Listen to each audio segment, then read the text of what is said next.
Bosh qovmusimiz O'zbekiston Respublikasi Konstitutsiyasi qabul qilinganligining 33-yilligi arafasida Respublika Nuroniy jamg'armasi boshqaruvi tashabbusi bilan Toshkent shahrining Yunusobod tumanidagi bir guruh faol nuroniylarning Samarqand shahriga sayohati tashkil etildi. Keksa avlod vakillari 2 kun davomida qadimiy kentdagi tarixiy obidalar va qutlug' qadamjolarni ziyorat qilib, bu yerdagi ulkan o'zgarish hamda yangiliklardan voqif bo'lishdi.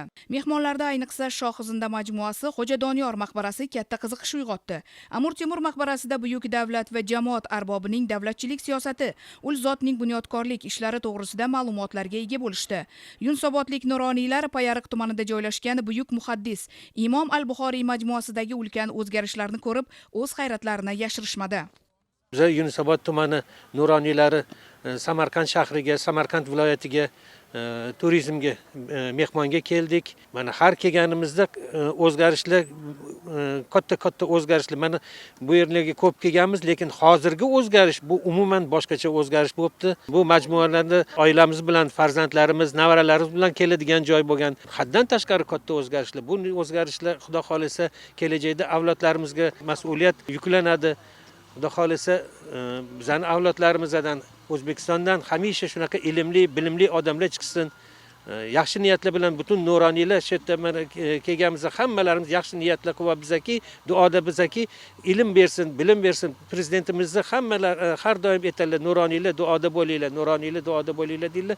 Xudo xolisa yoshlarimizga kelajakda shunaqa yana ilmli, bilimli odamlar ko'p chiqishini xohlaymiz. Maqsadimiz mana shu nuroniylarni respublika bo'ylab ichki turizmni rivojlantirish, shu bilan birga barcha o'zgarishlardan bahramand qilish. Mana yo'lda keldik Jizzaxdan, Sirdaryodan yurgan paytimizda atrofda har bitta ko'chalarda daraxtlar ekilgan, gullar ekilgan, bahridiling ochilar, binolar qad ko'targan, baland binolar ilgari ko'rmas edik Sirdaryolarda, Jizzaxlarda. Mana shu yo'ldan kelgunimizgacha yurtimizda haqiqatda obodonlashtirish, yangi binolarni, yangi bir qad ko'tarayotgan bir chiroyli oromgohlarni ko'rdik. Shu bilan birga mana hozir biz al-Buxoriy majmuasida turibmiz, lekin ilgari kelganimizda bu albatta bunaqa ko'rinishda emas edi. Hozir ko'zlarim quvnab, ana devorlarni ko'rib, hayratdan ko'zlarimdan yosh oqib ketdi. Qarang, shuncha sharoit. Albatta, bu muhtaram prezidentimizning tashabbuslari bilan, ularning sa'y-harakatlari bilan, ularning qattiq bir talabchanliklari bilan shu narsa amalga oshdi. Bu hammasi xalq uchun, xalqqa qadri uchun, xalqqa roziligi uchun, xalq haqiqatda bilsin qanaqa diyorda yashayapti, kimlar uni ajdodlari bo'lgan.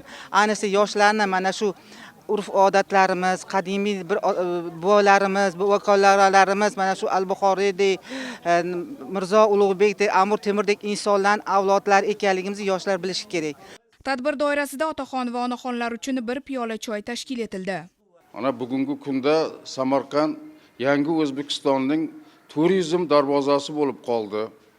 Mana mehmonlarimiz shaharning diqqatga sazovor joylarini, yangi o'zgarishlarni, ayniqsa mana keyingi bir yilda shahrimizda juda katta o'zgarishlar bo'ldi.